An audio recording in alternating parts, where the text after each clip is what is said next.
State Association on Higher Education and Disability.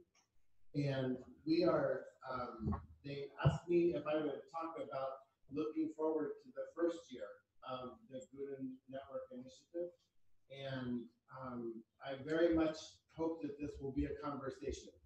I have some things to offer for you, but really what we need is a lot of input and a lot of suggestion, and so that we know the best ways to move forward.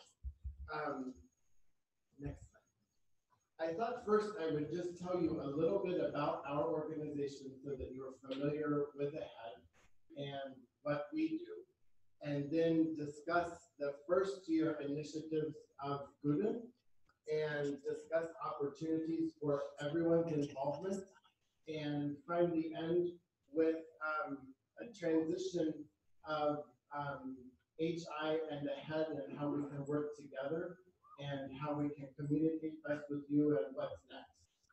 So next slide, please. So AHEAD is an organization made up primarily of people who work at colleges and universities, and primarily who work in either disabled student services or in a role providing access for faculty and staff, or some other equity and inclusion role in higher education related to disability. And our organization was founded in 1977. Pardon me. So we're 42 years old, and currently we have about 3,500 members and about 2,100 institutions of higher education.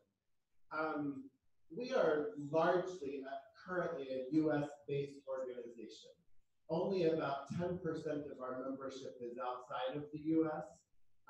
So while we have a strong capacity in the United States, we definitely are looking to the leadership and the knowledge of everyone gathered here and everyone at HI to really provide that extra assistance and the extra knowledge of the global reach. Within our organization, we have 38 affiliate organizations. Primarily, those organizations are states within the United States or multiple state organizations that work on a local capacity at a local level. And then we have 16 special interest groups, mostly around different types of disability and disability issues in higher education.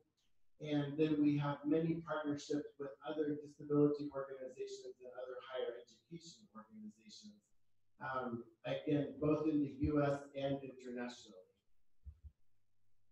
Our mission, and I typed the whole mission here because I wanted you to know where we come from or what we believe.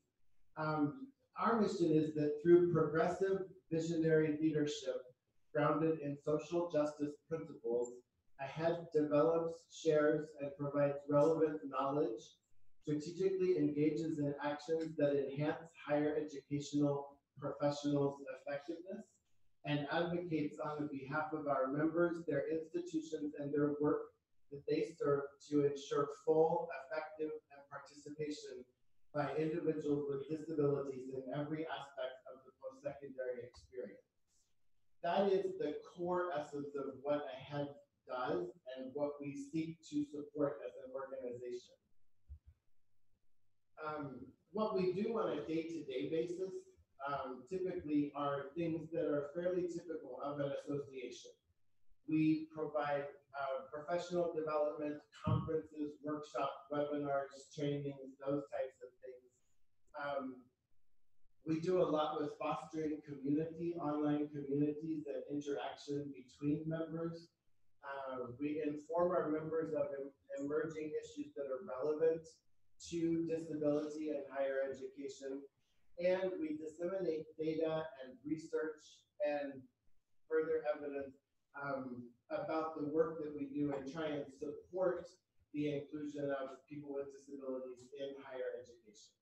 So in a nutshell, that is what AHEAD does on a day-to-day basis.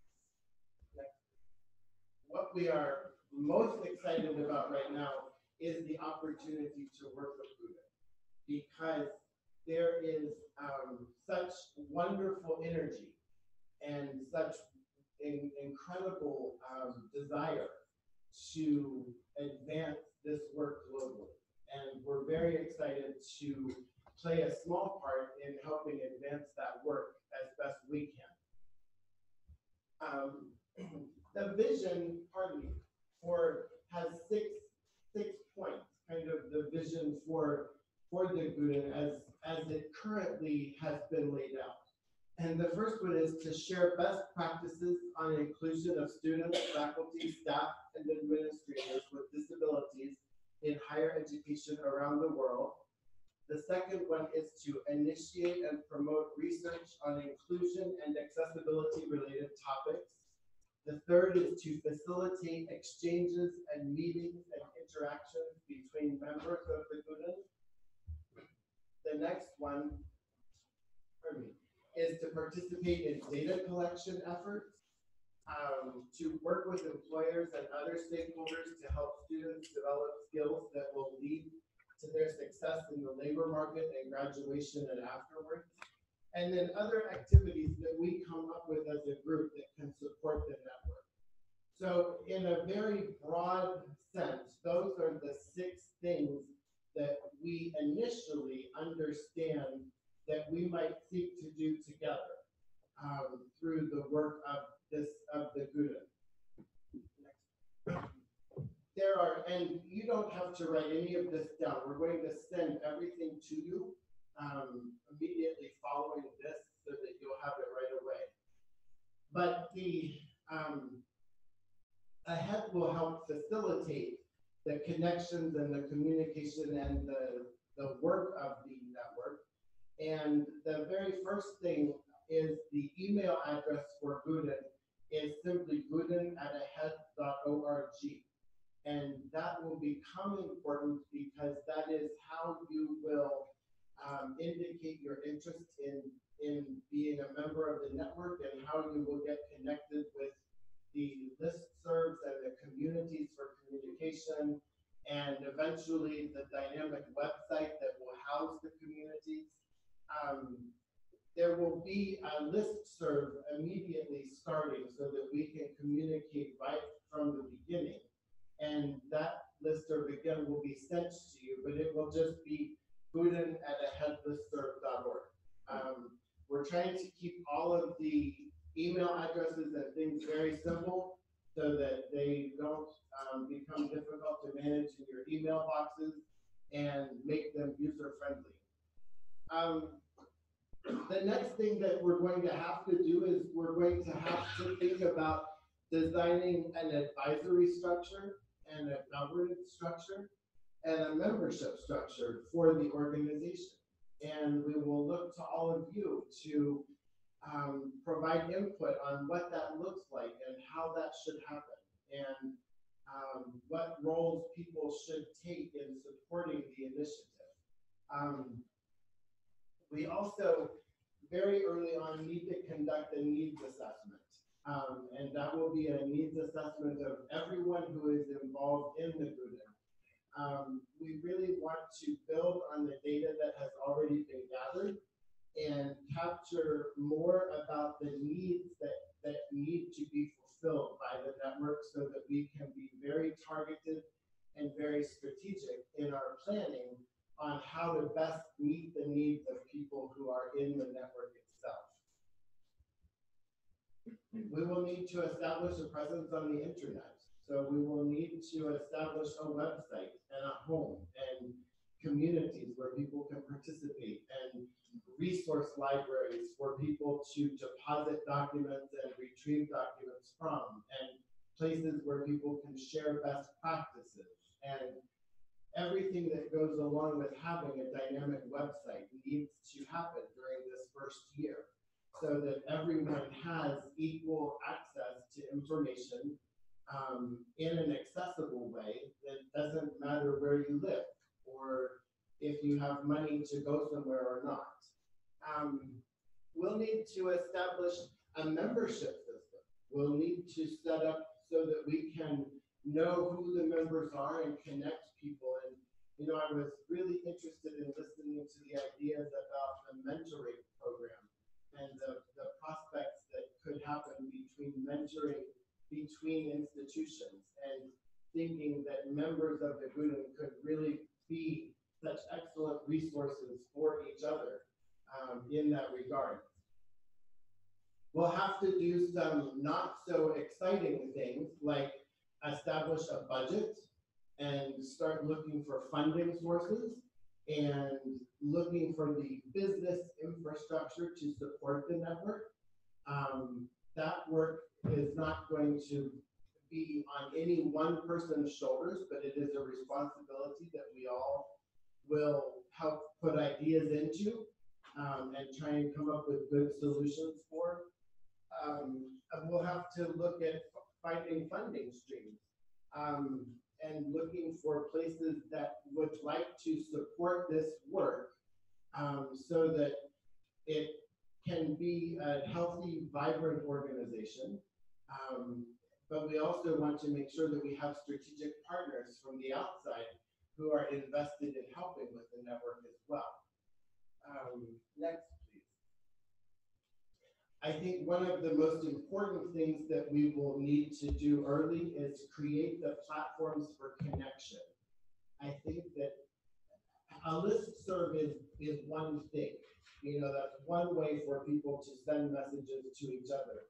But that does not solve the problem of people needing to be able to create community. And so we will need very early on to establish the online communities so that people can participate in very focused areas of their interest and reach out for information that they are particularly seeking and have an effective interaction. We will need to plan for a meeting of the GUDIN. We will want people to have the opportunity to come together and in person, those who are able, and electronically for those who can't come in person. But we'll need to make sure that we get that underway. And ideally, 1 year from right now, everything that I just reviewed will all be accomplished, and everything will be working, and we will be a fully operational GUDIN network. And that is that's kind of what we see, at least as a starting place for conversation. That is certainly not the be-all or end-all of what needs to happen or what could happen. It's just one list of view of what might be. Next, please.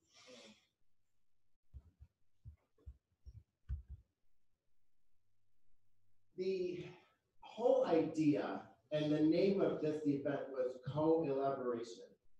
And that is the very essence of what HI envisions GUDIN to be, and what I understand GUDIN to be, and what I think will benefit all of us the most, is if we enter this in a spirit of collaboration. And I think that if we are driven by a mission, that is certainly an important starting place. I think that if we join and participate, especially participate, that is going to be hugely important, so that we feed this community when it is young and help it become something much more than any of us imagined right in this moment. I think that everyone gathered here, electronically and in person, has input and has strategy and has ideas and has expertise to offer. And I think that we will be so well served to capture that and to share that with one another, and to not lose sight of the fact that many of the experts that we are looking for are amongst us, or are people who could join and be amongst us. And I will make a personal plea as you start seeing emails come to you, that if you have the time or the inclination, to please feel welcome to volunteer, to support the network, and support the communities and be a part of conversations. We are very much, we're looking forward to this, but we also realize that there is a tremendous amount that we don't know. And so we're looking forward to learning that which we do not know. And Andy brought up earlier the important partnership with HI. Yes, they please understand that they will be important partners in this, not just for today, but they will be important partners moving forward as well. Next, please.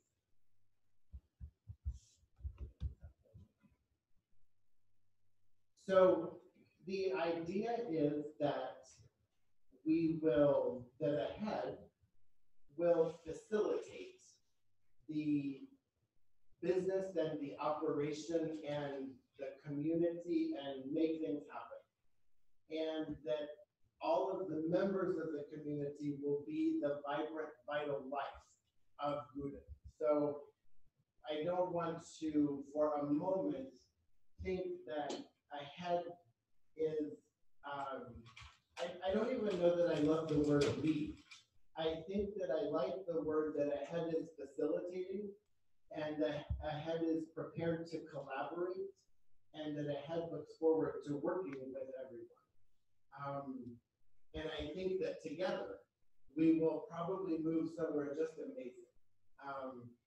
We will make sure to be in touch with every single person who was registered here so that we can get information to you right away and also get information back from you as soon as we can, because we're really excited to start forward movement.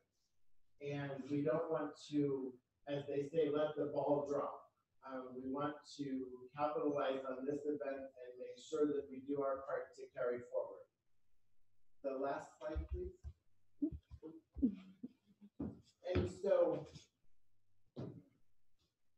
And so for the moment, those are what we have as initial thoughts and initial ideas of what GUDIN can do. As I listen today, I hear so much, so many ideas and so much prospect for need too, for real, true. There is a need for this to happen, and I hope that you all are excited to be a part of this beginning.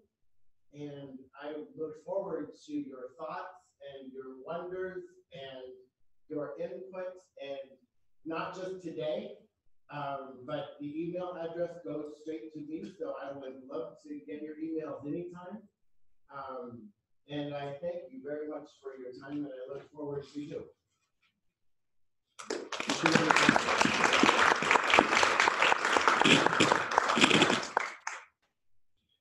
Okay, so I will play the role of Master of Ceremonies now, because Jean-Marc had to go and prepare for the session tonight. So now it's the time for building this network and to brainstorm a little bit all together and to welcome any good ideas, good reaction, suggestion to say, what can we do with this network? Again, HI wanted to launch it, and I'm very satisfied with the launch because you are there and people are there also connected today with us, but we need to make it work now. And we need to be sure that I want to thank, of course, AHEAD to take the first lead for this year, because we need leadership, and it has to be a university. It has to come from this world. HI is not a university. We are not a higher education institute. So it is your network, but of course we want to stay very close to this dynamic and to remain part of this journey with you. So any comments from different part of the world or part of this room? Sylvia, if you have comments from people, don't hesitate to comment if you are abroad or not and connected with us. Any suggestion? Andy? Just quickly, Andy with AUCD, I feel like there's many reasons why universities haven't embraced people with disabilities as students or faculty or staff. One of the reasons in the US context and in global context is that people with disabilities don't have power in a university context typically. There are tenured faculty who have disabilities, who age into disabilities, but they often don't have a strong disability identity. So I guess one of the things I would suggest, and I would suggest this to AHEAD, just for AHEAD, not even for GUDIN, is if we don't connect with people that have power on campuses, the rate of change is not likely to be very fast. Thank you, point Andy.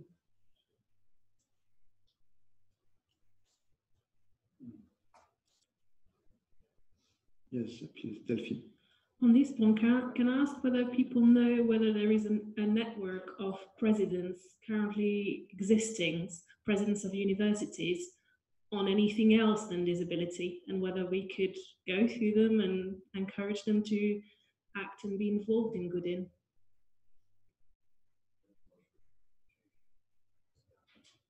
Yeah, want to speak? In France, there is one. Take the mic. Yes, I know that in France there is one, but I don't know in other countries. Certainly, yes. In the US, there is one as well. Yes, Martin. Yes, it's Martin from Zero Project. I can offer AHEAD and GUDIN the opportunity to present themselves at the Zero Project conference, where the global institution will meet in February next year, if you are interested. Wonderful, thank you. So that may be a wonderful opportunity. Thank you.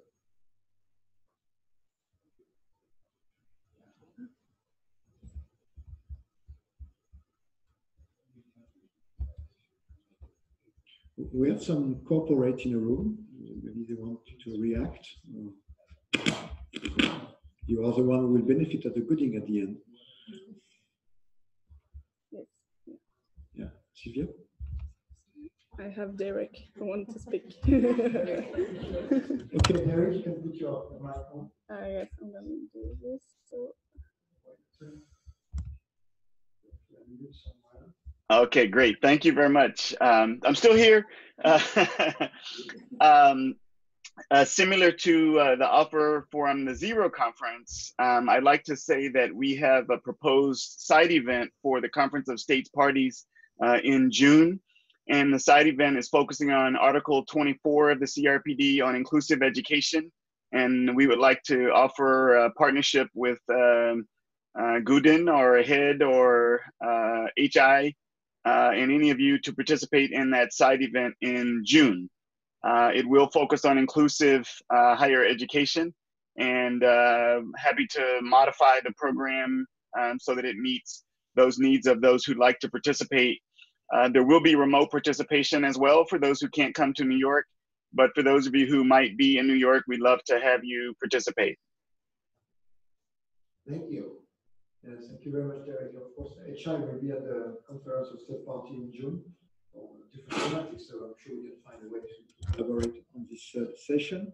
We have also other conferences like the high-level meeting happening, I think it's September, and I think this year they are talking about education and employment. So we have many different arenas that we can target to disseminate this, network and this dynamic. Yes, please. So in regards to China, again, we have, Dr. Knopf and I are working with the China Association of International Education and working on the Forum for Inclusive Education. It's a large national conference. And so that would just be another capacity for bringing China on board. We have some of our participants online, but that would be one, again, where we just bring more people to the table. That's in October 16th through 19th, in case anyone wants to go to China.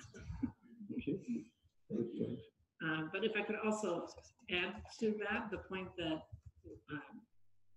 what is needed is just time investment And so how do we come up, and I think you're alluding to that, of having membership is one thing, but who's going to manage and organize the facility, and the time invested from someone to be able to facilitate the management of such a global network.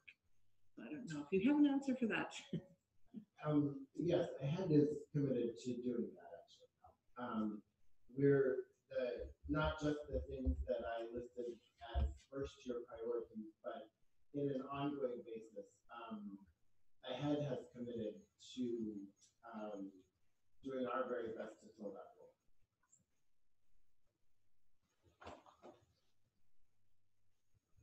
Hi, my name is Charlotte McLean in Stafford. I just wanted to mention that when I was at USAID, at the State Department was supporting a lot of universities to include students with disabilities. So it may be worth having a conversation with the State Department to figure out which programs they're supporting, and that may be an interesting entry point.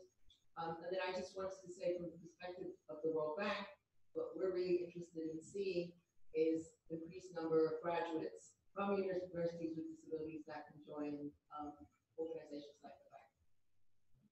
Thank you, Charlotte. Definitely we need your support and your networks in USA and abroad. Any other comment or suggestion regarding what Stephen introduced in terms of membership, in terms of governance, advisory? How do you imagine this network, your network?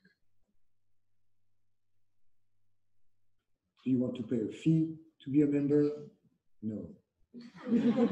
Please don't make it free. Obviously, I'm not directly from a university anymore, so I won't advise on fee. The only thing I've noticed is that there's probably an interest from some universities in the UK to pay a fee towards such a network, but I think it definitely needs to be scalable depending on the country. And it's the universities, if they barely can afford somebody to take care of this topic, definitely they shouldn't have to pay for it. And I would believe that everybody here would agree with that. Okay. Any other? Barbara? Regarding the time, there was a question which I didn't show the results on when I was speaking, but we asked how many times we were ready to give us for the GUDIN network, and most of you have answered that 2 hours a week was okay. So that's something. I mean, 2 hours a week is something interesting, and we can build on that. 2 hours a week. Yeah.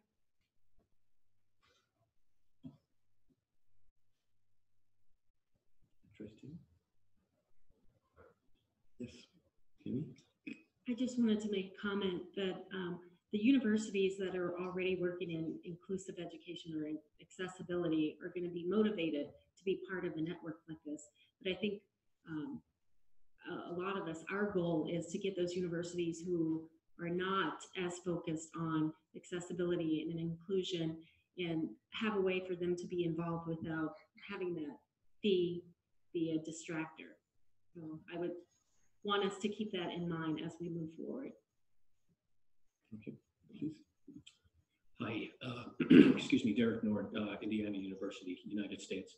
An observation, I think, you know, just today we've had apex leaders, presidents of universities, present, which is great. It's great to see. We have people who play a number of other roles. I'm a director of a university center on disability and faculty in education. But I know there's also disability services. There's faculty. You have kind of professional disability that aren't faculty in universities, at least in Indiana University. You have students. So we have this very diverse need to address, I think, for a network. And I think a challenge is both, I think, structurally of an organization as well as financially, is how we come into the organization and for what purpose and what kind of change we can make within our organizations. So if, I'll just say financially, if we're talking about, you know, the size of the university, my university is 50,000 people, but I will tell you that I oversee a staff of 100. We don't have I don't have the authority to make university changes. So I think I think organizations will have to figure out what is the support that's provided to me in an institution of 50,000 students, a massive organization. I want to make changes in there, but I don't have that apex leadership. Versus we had the president of Drake here talking, and that's fantastic. I wish my president was up there from Indiana University. And that is a different type of change that person can make within the organization faster. Now, again, I hope to get to that point, but it's going to take me a lot longer. So I think organizationally, the support I need is different than the support there. I think financially, you can imagine Indiana University, though much bigger than Drake, might not be as committed to paying a proportional amount, because I'm the person right now who's trying to cheerlead and advocate and be the champion within there. We're not there yet. So I guess it's more of an observation and a reflection on the challenges that you all have, and happy to support kind of processing through that. Thank you. Thank you.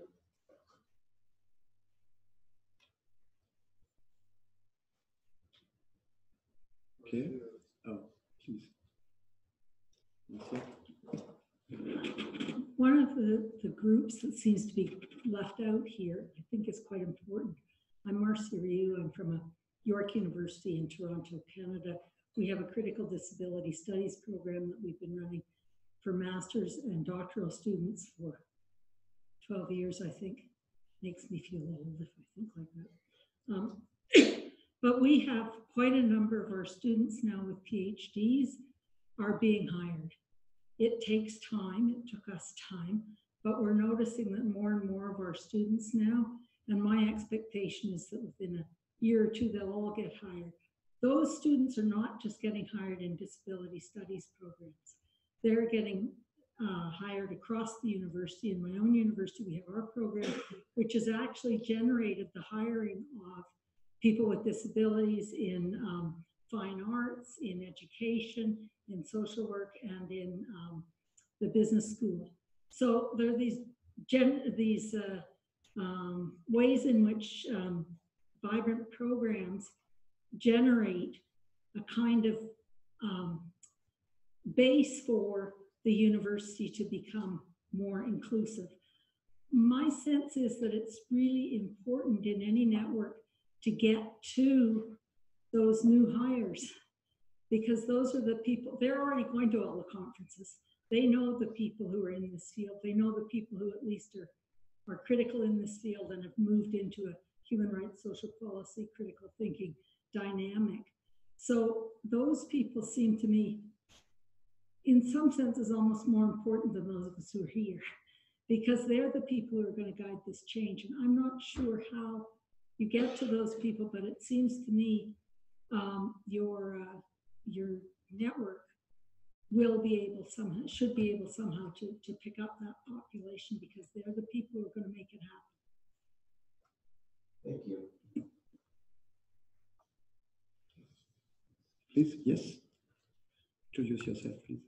Hi, I'm Julie Christensen. I'm a Senior Disability Policy Fellow at the Harkin Institute. And one of the things I wanted to challenge all of us to think about is what we actually are talking about in terms of outcomes for accessibility to college campuses. So as a US-based person, we have quite an infrastructure of getting individuals with disabilities onto college campuses, but largely in non-accredited programs. And so I look around the room and see the opportunities for us to learn from other countries that maybe aren't doing this work in the numbers that we're reporting in the United States, but are doing it perhaps at a more meaningful level in terms of ensuring access to curriculum that leads to degrees, that leads to jobs. And so, you know, I throw that out there because, you know, there's a US leadership component to this. And sometimes I think in our own country, we don't do a good job of discussing what those outcomes really are. And so I'm challenging all of us to define those outcomes up front so that we're talking about the same thing.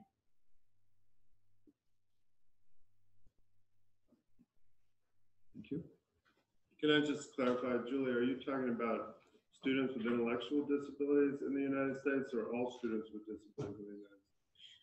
All students with disabilities, but I think students with intellectual disabilities would fall more proportionately into that category of not having access to accredited programs.